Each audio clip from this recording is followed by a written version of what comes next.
The security footage showed it all, Marcus slipping small items into his backpack after hours.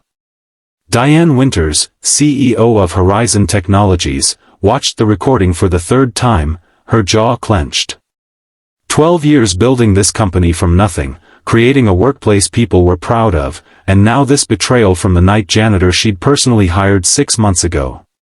What you're about to witness isn't just another workplace story, it's a journey that will challenge everything you think you know about judgment, compassion, and what truly matters in life.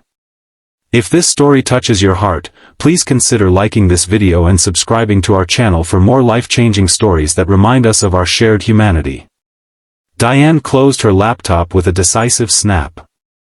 The head of security had flagged the footage during their weekly review, Marcus Jensen, night janitor, consistently taking small items from the supply closet and occasionally from employee desks. Nothing valuable enough to trigger immediate termination, but the pattern was concerning. Most CEOs would have simply fired him and moved on, but something about Marcus had always struck Diane as genuine. His interview had been memorable, a single father, soft-spoken but determined, who had looked her directly in the eyes and promised he would be the hardest worker she'd ever hired. "I need to see for myself," she murmured, making a decision that would alter the course of multiple lives. The next evening, Diane traded her usual tailored suit for jeans and a nondescript hoodie. She waited in her car across from the employee entrance, feeling slightly ridiculous. At 11:45 p.m., Marcus emerged, his tall frame slightly stooped with exhaustion. He walked briskly to the bus stop, and Diane followed at a distance in her car. When he boarded the bus, she trailed behind, maintaining enough distance to avoid detection. 20 minutes later, in a neighborhood that made Diane instinctively check her car doors were locked, Marcus got off. She parked and followed him on foot, staying in the shadows. He entered a rundown apartment building, and through the lobby window, she watched him check a small mailbox before climbing the stairs. Diane hesitated. This was crossing a line. She was about to turn back when she noticed Marcus reappear outside, now accompanied by a teenage girl who was helping an elderly woman with a walker. The woman appeared to be their neighbor, and Marcus and the girl were carefully guiding her down the street. Curiosity piqued, Diane continued her surveillance. They stopped at an all-night pharmacy. While the girl and the elderly woman went inside, Marcus waited outside, checking his watch repeatedly. Diane positioned herself behind a newspaper stand, watching as he pulled out his phone and made a call, his expression tense. "Yes, I'll be there in 30 minutes, Mrs. Patel. How's his fever?" A pause. "I've got the children's Tylenol from work. Please tell him Daddy's coming home soon." Diane felt her first stab of shame. Children's Tylenol, that was one of the items security had noted him taking. When the girl and elderly woman emerged, Marcus helped them back to the apartment building before hurrying to catch another bus. Diane followed, her uneasiness growing with each passing minute. The second bus took them to an even more dilapidated neighborhood.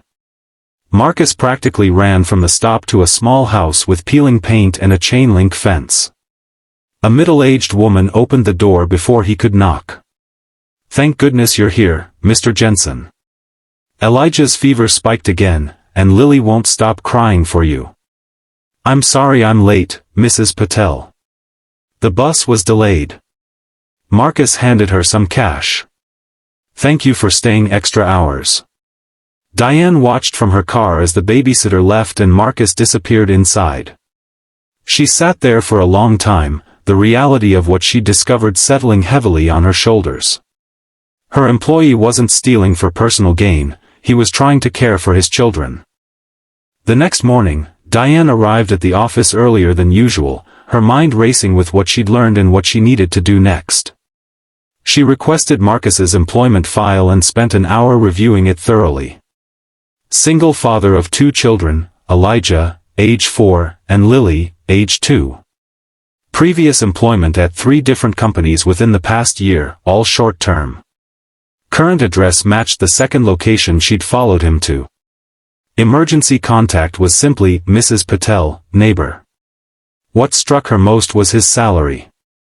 Even working full-time, it was barely enough to cover rent in that neighborhood, let alone childcare, food, and other necessities.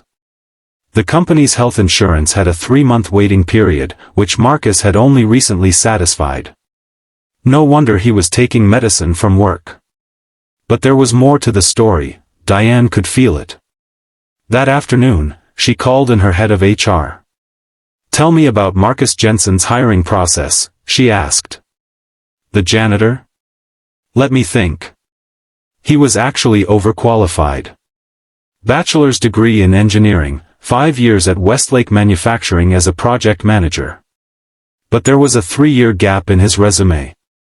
When we asked about it, he said he'd been caring for his wife who had cancer."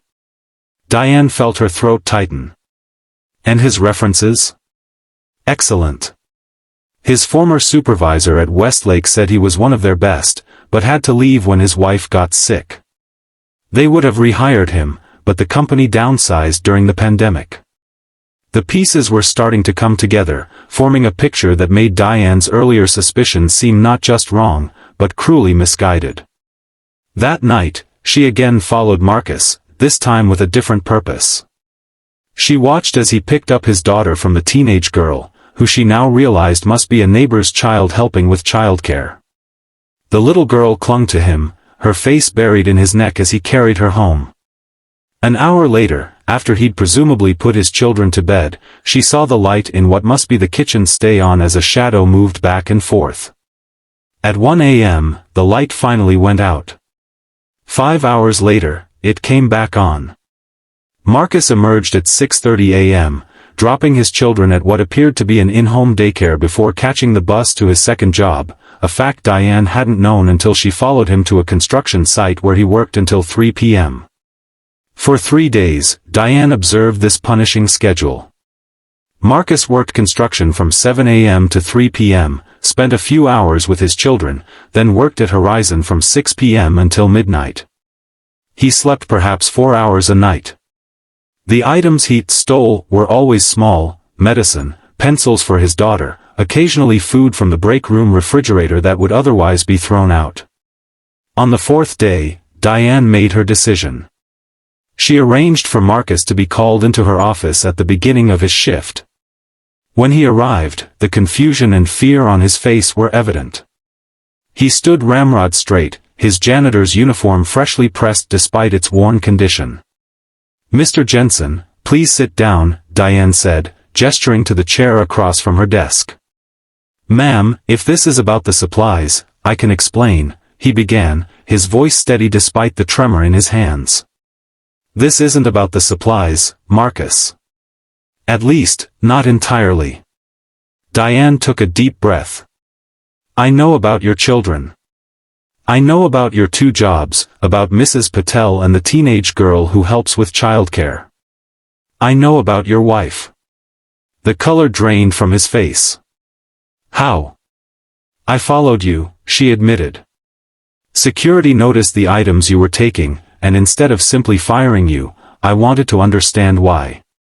Marcus sank into the chair, his shoulders slumping. "I was going to pay it all back. I keep a list.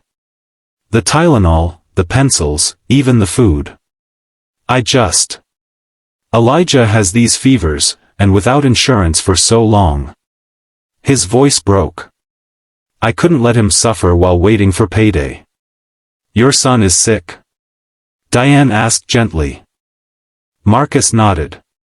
"Nothing serious, just frequent infections since his mother died. The doctor says it's partly stress. Children feel grief differently." He looked up, his eyes clear and direct despite his obvious exhaustion. "I'm not making excuses. What I did was wrong. I'll return everything or pay for it. Please just. I need this job." Diane studied the man before her, a father driven to minor theft out of desperation, working himself to exhaustion to provide for his children, carrying grief and responsibility alone. "Marcus, I'm not going to fire you. In fact, I'm going to offer you a different position." His expression shifted from resignation to confusion. "I don't understand." Before you became a janitor, you were a project manager with an engineering degree. We have an opening in our operations department that I think you'd be perfect for. It pays more than triple your current salary, has flexible hours, and includes immediate family health coverage. Marcus stared at her, speechless. I don't want your answer right now, Diane continued. I want you to go home, get some rest, and think about it. The position would require training and commitment, but from what I've seen, those are qualities you have in abundance. Why would you do this? He finally asked, his voice barely above a whisper. Diane smiled sadly. Because 12 years ago, I was where you are now. Single parent, desperate, taking on any job I could find. The difference was, someone saw my potential and gave me a chance. I'm just paying it forward. The next day, Marcus accepted the position. Within a month, he had moved his family to a safer apartment closer to the office. His son's health improved with regular medical care, and his daughter blossomed in the company's subsidized daycare program. 6 months later, Marcus's first project under his management came in under budget and ahead of schedule. His team respected his work ethic and practical problem-solving skills, qualities forged through years of personal struggle. One evening, as Diane was leaving late, she found Marcus in the break room, carefully placing a new box of children's Tylenol in the first aid kit. Replacing what I took, he explained with a small smile. With interest. Diane nodded, understanding the importance of this gesture to a man who had rebuilt his life on a foundation of integrity, despite moments of desperation. You know, she said, we're launching a new community initiative next quarter, a support program for single parents in the workforce. I was hoping you might help develop it. The gratitude in his eyes told her everything she needed to know. 3 years later, Horizon Technologies was recognized as one of the country's most family-friendly employers, with programs specifically designed to support employees facing personal hardships. The initiative, spearheaded by Operations Director Marcus Jensen, had reduced turnover by 40% and increased productivity across all departments. At the award ceremony, Diane stood to the side, watching as Marcus accepted the recognition on behalf of the company. His children sat in the front row, healthy and thriving, alongside Mrs. Patel and the teenage girl who had once helped with their care, now a college student on a Horizon scholarship. Sometimes the greatest talent and potential lies where we least expect it, Marcus said in his acceptance speech.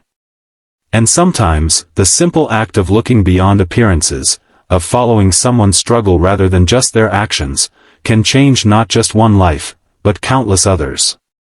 As applause filled the room, Diane caught Marcus's eye. In that moment of shared understanding, both recognized how a single decision, to look deeper, to choose compassion over judgment, had created ripples that continued to expand beyond anything either could have imagined. That night, as Diane drove home, she reflected on how close she had come to simply firing a thief without understanding the desperation behind his actions. How many others like Marcus were out there, she wondered, good people driven to questionable choices by circumstances beyond their control. How many potential leaders were hidden behind titles like janitor, cashier, or driver? The real theft, she realized, would have been robbing Marcus of his chance to rebuild, robbing his children of their future, and robbing her company of one of its most valuable assets, not just an employee, but a human being whose experiences had given him insights no business degree could provide. In the years that followed, Horizon's Second Chance program would go on to identify and develop dozens of employees whose personal struggles had obscured their professional potential. The program became a model for companies nationwide, proving that compassion and business success weren't mutually exclusive, they were, in fact, powerfully complementary. And it all began with a CEO who chose to follow a janitor home, and in doing so, found not just the truth about one man, but a deeper truth about humanity itself, that behind every desperate act lies a story worth knowing, and within every struggling person lies potential waiting to be recognized. If this story touched your heart, please like this video and subscribe to our channel.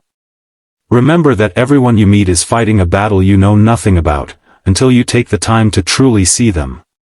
Sometimes, the greatest leadership isn't about making the obvious choice, but about looking beyond the obvious to discover the extraordinary hiding in plain sight.